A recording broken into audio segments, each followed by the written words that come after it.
My grandfather was a cobbler. Back in the day, he made custom-made shoes. I never got to meet him. He perished in the Holocaust. But I did inherit his love for making, except that it doesn't exist that much anymore. You see, while the Industrial Revolution did a great deal to improve humanity, it eradicated the very skill that my grandfather loved, and it atrophied craftsmanship as we know it. But all of that is about to change with 3D printing, and it all started with this, the very first part that was ever printed. It's a little older than TED. It was printed in 1983 by Chuck Hall, who invented 3D printing.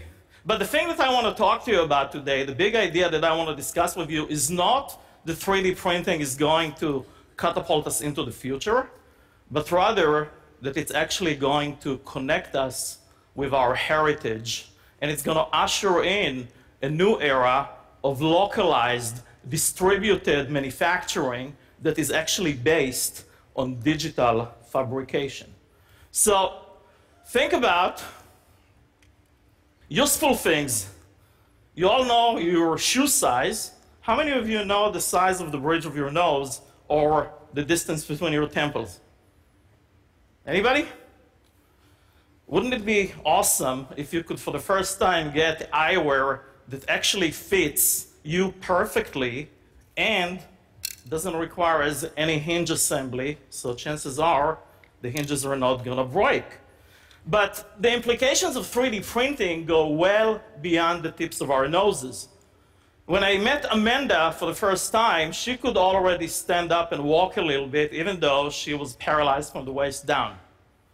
But she complained to me that her suit was uncomfortable. It was a beautiful robotic suit made by Exobionic, but it wasn't inspired by her body. It wasn't made to measure. So she challenged me to make her something that was a little bit more feminine, a little bit more elegant, and lightweight. And like good tailors, we thought that we would measure her digitally. And we did. We built her an amazing suit. The incredible part about what I learned from Amanda is a lot of us are looking at 3D printing, and we say to ourselves, it's going to replace traditional methods. Amanda looked at it and she said, it's an opportunity for me to reclaim my symmetry and to embrace my authenticity. And you know what? She's not standing still. She now wants to walk in high heels. It doesn't stop there. 3D printing is changing personalized medical device as we know it, from new, beautiful, conformal, ventilated scoliosis braces to millions of dental restorations and to beautiful bracings for amputees.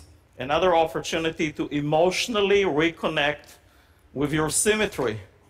And as we sit here today, you can go wireless on your braces with clear aligners. All your dental restorations, millions of in-the-ear hearing aids are already 3D printed today. Millions of people are served today from these devices. What about full knee replacements? From your data made to measure, all of the tools and guides are 3D printed. GE is using 3D printing to make the next generation LEAP engine that will save fuel to the tune of about 15% and cost for an airline of about $14 million. Good for GE, right?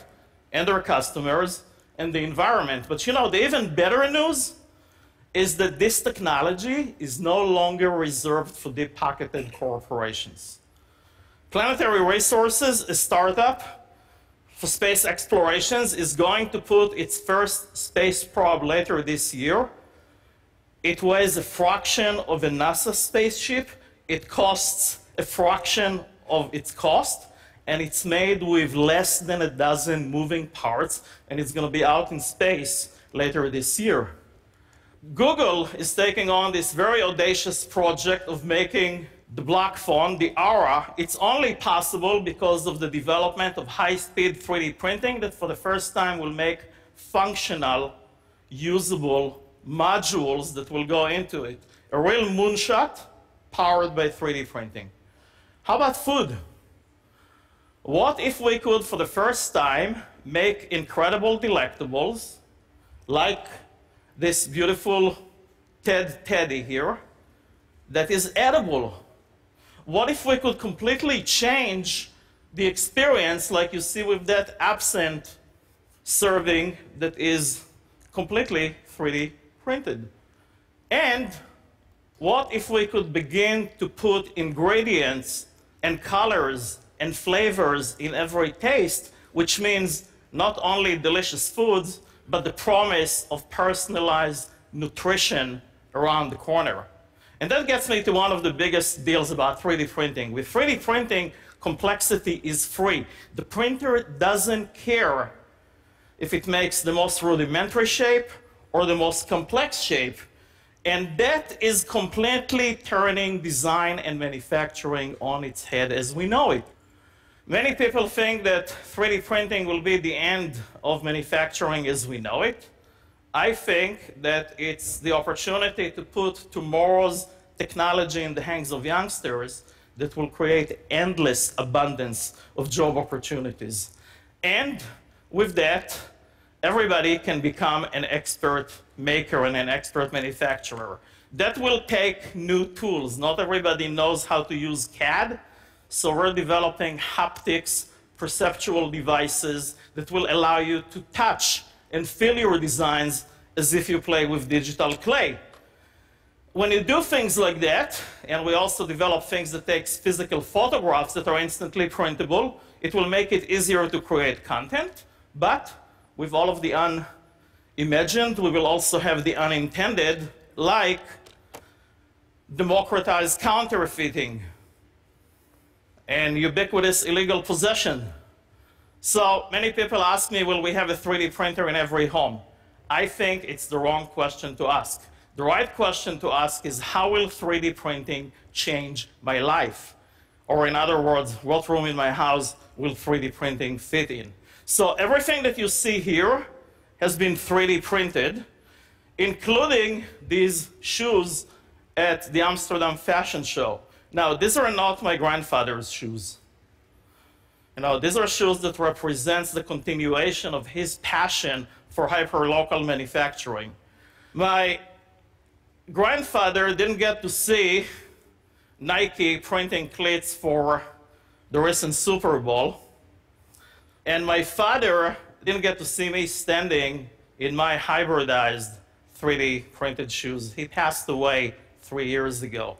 But Chuck Hall, the man that invented it all, is right here in the house today. And thanks to him, I can say, thanks to his invention, I can say that I am a cobbler too. And by standing in these shoes, I am honoring my past while manufacturing the future. Thank you.